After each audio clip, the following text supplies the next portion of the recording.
Welcome to Nasdaq Trade Talks. I'm Jill Malandrino, Global Markets Reporter at Nasdaq. Joining us for this segment, we have Mark Marex, Senior Specialist with Index Research and Development at Nasdaq Investment Intelligence. Mark, it's great to see you. Welcome to Trade Talks. Great to see you too, Jill. Good to be here. All right, let's talk about the next gen of disruptors, NXTQ, its performance versus benchmarks. Yeah, Jill. So this is in other words, known as the Q50 Index. It's the next 50 largest non-financial companies listed on Nasdaq that are not part of the Nasdaq 100, the index ticker NXTQ. Index has been around since about 2007. You can see here, year to date, we're actually underperforming a bit versus some of the other mid-cap benchmarks out there, like the Russell Mid-Cap Growth, the S&P Mid-Cap 400 Growth as well. Doing a little bit better year to date, but this comes on the heels of really a blowout year in 2020. This index was up almost 48%. That was quadruple the return on the S&P Mid-Cap 400. That's kind of the broadest mid-cap benchmark for the US. So really outperformed last year. This year, the performance is a little bit more, unimpressive, but still keeping close track with what else is going on out there in the mid-cap space. What about its composition and constituents? So when you look under the hood of this index, again, it's 50 constituents.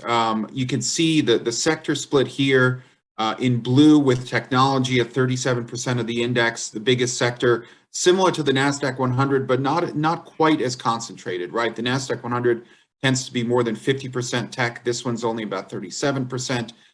Bigger exposures here to healthcare, industrials, and consumer discretionary than the Nasdaq 100. That kind of makes up the difference with the lower allocation to tech. And then also from an international perspective, you can see Nasdaq 100 averages around 95% or higher US-based companies.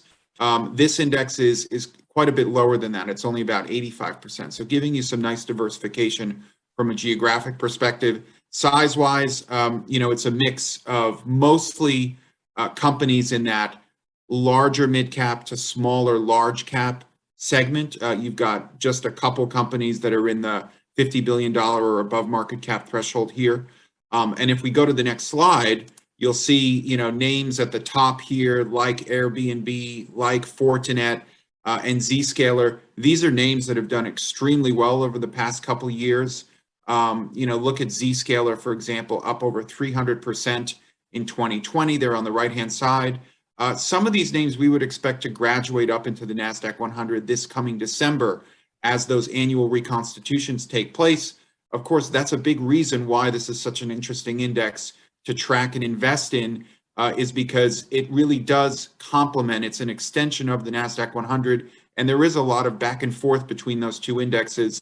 Over the past, decade plus, we've had over 100 constituents graduate at some point from this index, the Q50, out into the Nasdaq 100 at some point as they get larger and larger. That really is quite remarkable, that number there, Mark. And I think part of it is that you and I have spoken about this a number of times when we talk about R&D spend and investing that money back into the business to eventually get that kind of growth is really a big part of it. So let's take a look at your last slide here, because you do break down R&D spend and some disruptive patent activity that we see in this next gen index. For sure. And, there's a lot of different ways to slice and dice this data. What I'm showing you here is kind of three different views of it. One is just aggregate R&D expenditure, right? If you look at the quarterly reported financials for this group of 50 companies, most recent quarter versus a year ago versus 2 and 3 years ago, you can see that aggregate R&D spend for these companies has shot up by 50% in just 3 years. That is extraordinary growth. That is in my mind, giving a lot of credence to the claim that this is kind of that next generation of innovators portfolio of companies. Maybe not every single company in this index is an innovator and a disruptor, but a large chunk of it is certainly.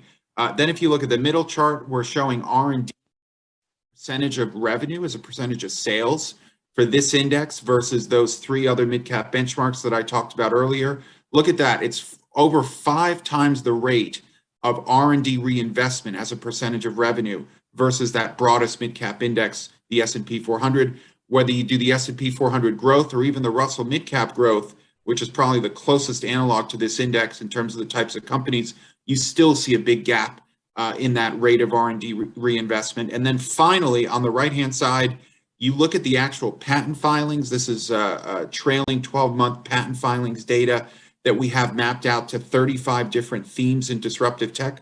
We found 19 companies in this index were filing patents in at least one of 21 of those 35 areas, and the 4 that I've highlighted here are the most common. So 10 companies in the index filed cybersecurity patents in the last 12 months, 9 filed image recognition, 8 filed deep learning, 7 filed virtual or augmented reality, and then the rest will have, kind of lower activity levels. But still, that kind of gives you a sense of the range of the breadth and the depth of the patent activity here. That is a natural kind of extension of the R&D spend.